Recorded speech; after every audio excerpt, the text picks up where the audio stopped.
योग रहस्य. लेखक योगीराज मनोहर हरकरे. नमस्कार. वैदिक विश्व या यूट्यूब चॅनलवर आपले सहर्ष स्वागत आहे. भाग 7.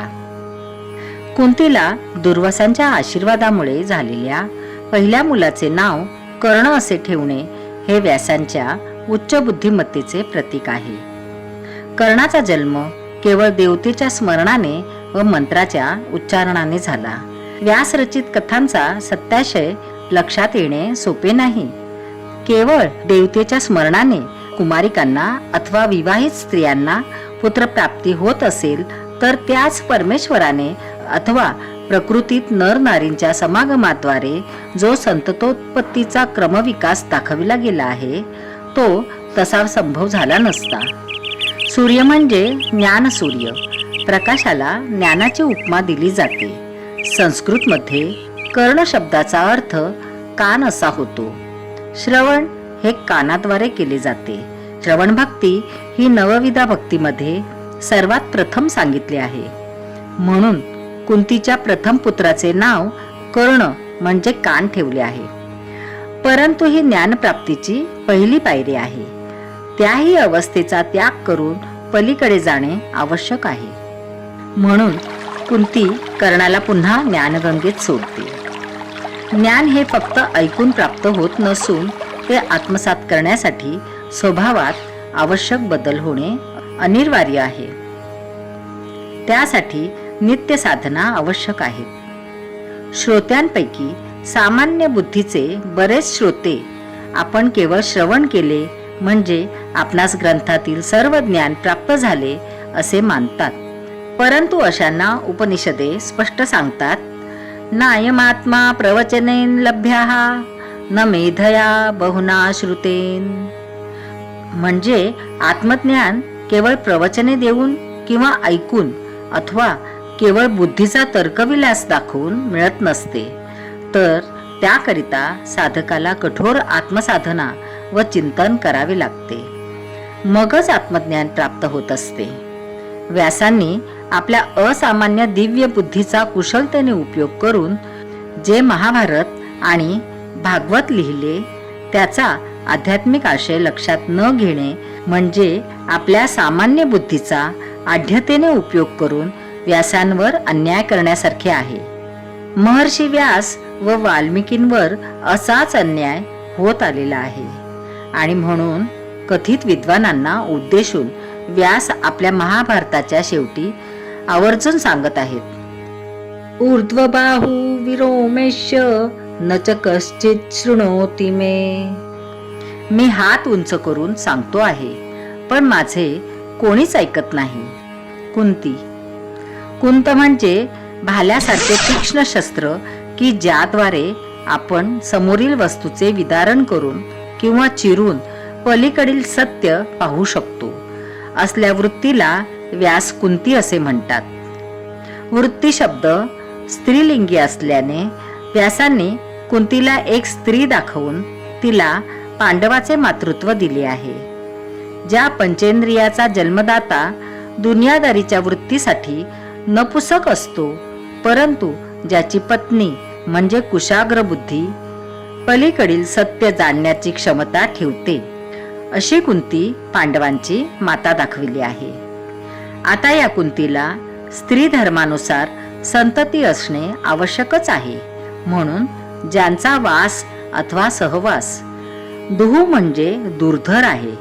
कठीण साधना म्हणजे दुवास अथवा दुर्वास ऋषींच्या वरदानानुसार कुंतीला पुत्रप्राप्ती झालेली दाखवली आहे. कठीण साधना केल्यानंतर कुंती रूप साधकाला जी अवस्था रूप पुत्रप्राप्ती होत असते अशा पंचप्राण रूप संतनानोत्पत्तीला व्यास पंडूंचे 5 पांडव असे संबोधतात. त्यापैकी कुंतीला चतुर्विध पुरुषार्थाचे कर्ण, धर्म, भीम व अर्जुन असे 4 तर अन्य पत्नी माद्रीला नकुल आणि सहदेव असे 2 पुत्र दाखविले आहेत. पंडूंची एकूण अवैध पुत्र मर्यादा षट दर्शनाची साहस दाखविली आहे. अवैध का तर दुनियादारीच्या मर्यादांना सोडून पंडुपत्नी कुंती आणि माद्रीने त्यांची संतती उत्पन्न केली होती. परंतु ती पुरुषार्थी संतती त्यांनी आपल्या पंडूच्या संमतीने आणि देववृत्तीद्वारे म्हणजेच देवतांद्वारे मंत्र सामर्थ्याने केली असल्याने जनता जनार्दनाला त्यावर लौकिक आक्षेप घेण्याचे कारण नव्हते. म्हणून बुद्धिप्राप्त पांडव संतती त्यावेळच्या वैदिक म्हणजे ज्ञानमय समाजाला मान्य झाली. दुर्वासांचे आणि कुंतीचे मंत्र सामर्थ्य. मंत्र म्हणजे सामर्थ्यशील शब्दरचना की ज्याचा उच्चार केल्याबरोबर इच्छित फलप्राप्ती होते असा आमचा समज दिसतो. परंतु शास्त्र मंत्राची व्याख्या सांगतात.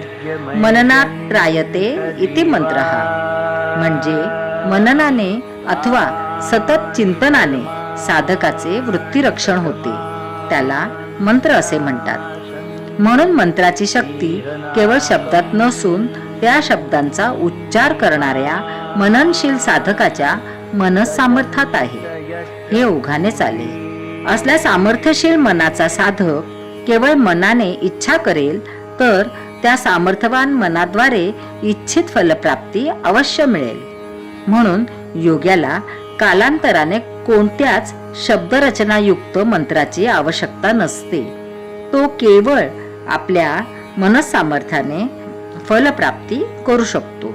कठीण साधनारूप दुर्वासांनी असलाच पुत्रप्राप्तीचा मंत्र कुंतीरूप सत्य जाणणाऱ्या साधकवृत्तीला दिला होता. कुंतीच्या कौमार्य मातृत्वाची कल्पना जशीच्या तशीच ख्रिस्त माता मेरी अथवा मारिया आणि झरतृष्ट माता दुग्धोवा यांच्या चरित्रात उसनी घेतलेली दिसते. मारिया कुमारी असतानाच तिला दिव्य अवस्थेद्वारे जिजसची प्राप्ती झाली असे विश्वास ठेवणारे ख्रिश्चन मोठ्या भक्तियुक्त अंतःकरणाने मानतात. परंतु संतती प्राप्त करू न शकणारे कुमारी शरीर जिजसला कसा जन्म देऊ शकते याचा शास्त्रीय विचार ख्रिश्चन लोक करीत नाहीत. कुमारी माता त्यांच्या अपरिपक्व कुमारी शरीराद्वारे अपत्य प्राप्त करू शकत नाही. परंतु ज्या अर्थी वेदव्यासांनी कुंतीला कुमारी असून तिला दिव्य अवस्थेद्वारे माता दाखवली आहे, त्या अर्थी त्या कथेत अन्य आध्यात्मिक अवस्था असली पाहिजे हे उघड आहे. पण मारियाचे असले आध्यात्मिक रहस्य असलेले कुमारी मातृत्व ख्रिश्चन लोक मानायला तयार होतील काय? जिजसची माता मारियाचे नाव कुमारी या संस्कृत शब्दापासून अपभ्रंश होऊन आले आहे. कुमारी शब्दातील कु म्हणजे वाईट हे विशेषण गाळल्यास मारी शब्द शिल्लक राहतो. मार म्हणजे प्रगती न करणारी अवस्था, त्यापासून स्त्रीलिंगी वृत्ती शब्द मारी बनतो. जसे गंगापासून गांगेय म्हणजे गंगापुत्र व राधापासून राधेय म्हणजे राधेचा पुत्र शब्द बनला आहे. तद्वत मारीपासून मारिय वा मारिया शब्द बनवून त्या मारियाचा पुत्र जिजस दाखविला आहे. जिजस शब्द सुद्धा यशस संस्कृत शब्दाचे इस्रायली अपभ्रंश जिजस स्वरूप आहे. कुंतीच्या कुमारी मातृत्वाचा वारसा ख्रिश्चन पंथीयांनी असा बेमालूम आत्मसात केला आहे. मंत्र सामर्थ्याने कुंतीने स्वतःकरिता 4 तर माद्रीकरिता 2 पुत्रांची प्राप्ती करून घेतली अशी कथा मोठ्या कौशल्याने रचली आहे. आता कुंती आणि माद्रीच्या पुत्रांची नावे तशीच का ठेवली गेली याचे व्यास रहस्य पुढील भागात पाहू. भारतातील प्राचीन योग साधनेच्या प्रसारासाठी या चॅनलची निर्मिती करण्यात आलेली आहे. माहिती आवडल्यास चॅनल सबस्क्राईब करा, इतरांना शेअर करा. पुन्हा भेटूया पुढील भागात. धन्यवाद.